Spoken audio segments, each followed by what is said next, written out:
Vamos agora à entrevista do dia com Silvia Correia.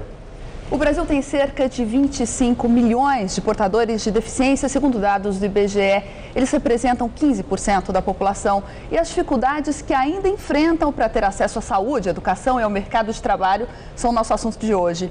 E para conversar conosco, nós convidamos a publicitária e psicóloga Mara Gabrilli, que já foi vereadora e secretária especial da pessoa com deficiência aqui em São Paulo e hoje é deputada federal pelo PSDB paulista.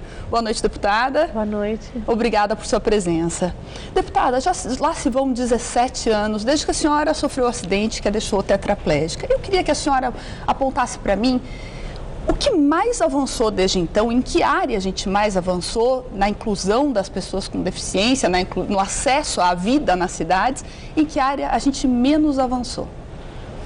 Olha, para a gente conseguir considerar algum avanço, a gente tem que pensar em todas as áreas ao mesmo tempo. Porque ninguém consegue, só com a área de saúde, ou só com a área de transporte, ou só com a área de educação, ninguém consegue exercer cidadania plena. Então, eu posso dizer que a gente teve pequenos avanços em várias áreas. A infraestrutura das cidades é de fundamental importância para que uma pessoa com deficiência, com mobilidade reduzida, consiga sair de casa. Saúde é fundamental para ter essa iniciativa de sair de casa. E educação é básico. Então, eu diria que o pilar principal de tudo isso é saúde, educação, transporte e infraestrutura. E daí a gente vai para outros setores tão importantes quanto. E as pessoas que não convivem com uma deficiência, elas acabam não se dando conta que a gente está falando de calçada esburacada, de ônibus na qual a cadeira não nos quais a cadeira não sobe, de escola que a criança não consegue eventualmente chegar com a cadeira, ou se for surda, ou se for muda que não consegue interagir. São esses pontos do dia a dia os maiores obstáculos?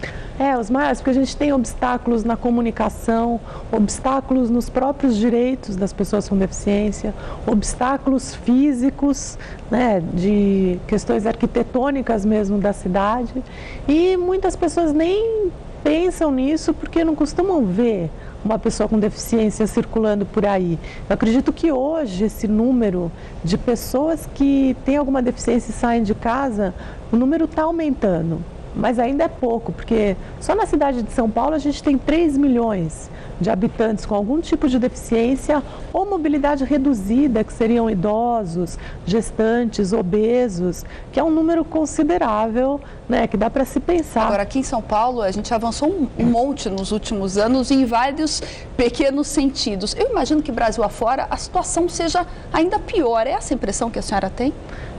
Não é só impressão, é uma realidade. Porque se a gente sair assim do centro de São Paulo e para a periferia, você já vai vendo uma diferença muito grande no acesso, no transporte, no atendimento à saúde, na própria educação. Embora a gente tente fazer um trabalho que perpasse por toda a cidade. Mas aí você vai no sertão nordestino, que faz uma pessoa que quebra o pé. Então, às vezes, ela não consegue sair de casa. Sim, nem se movimentar pelas ruas ali. Então, assim, guardando as devidas proporções, a gente pode ter avançado muito, pode ser exemplo para muita cidade do Brasil, mas tem muito para avançar e tem muito de exemplo para mostrar ainda. Do ponto de vista de leis federais, agora a senhora está em Brasília, quer dizer, legislando para todo mundo, né? Não mais só para a cidade de São Paulo. A que projeto a senhora pretende se dedicar nos próximos meses? Qual é o prioritário, na sua opinião, nesse sentido de acessibilidade?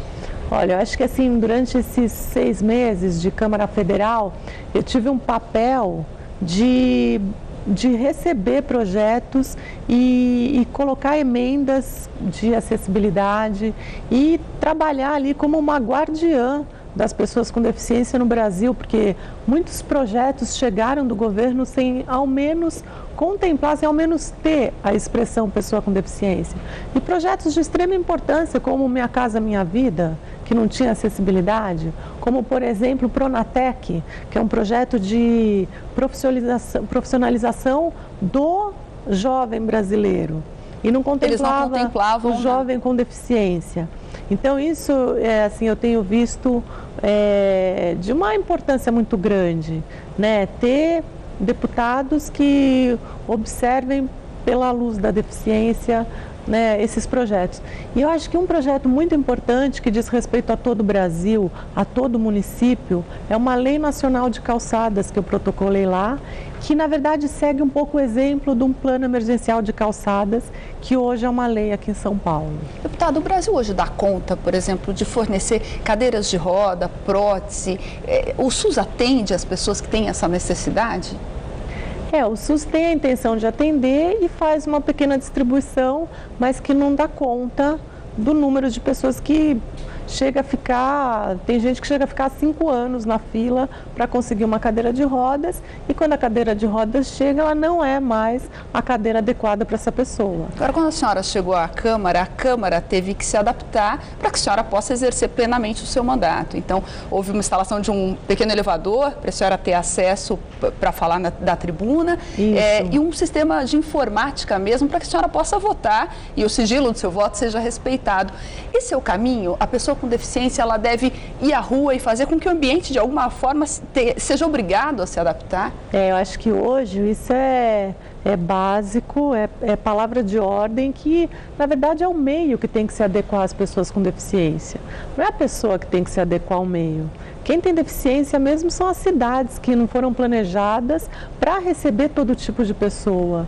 Então, eu acho que a Câmara Federal ela teve um gesto de se adequar, que eu sou a primeira tetraplégica a chegar na Câmara Federal e mostrar para todo o Brasil que o meio tem que se adequar às pessoas e que elas têm sim que sair para trabalhar, para estudar, acreditar no sonho e na vontade delas e ir atrás, né? E fazer com que o poder público, a iniciativa privada, o terceiro setor, que conheçam as necessidades de uma pessoa com deficiência. Muito obrigada, deputada. Uma boa noite para a senhora.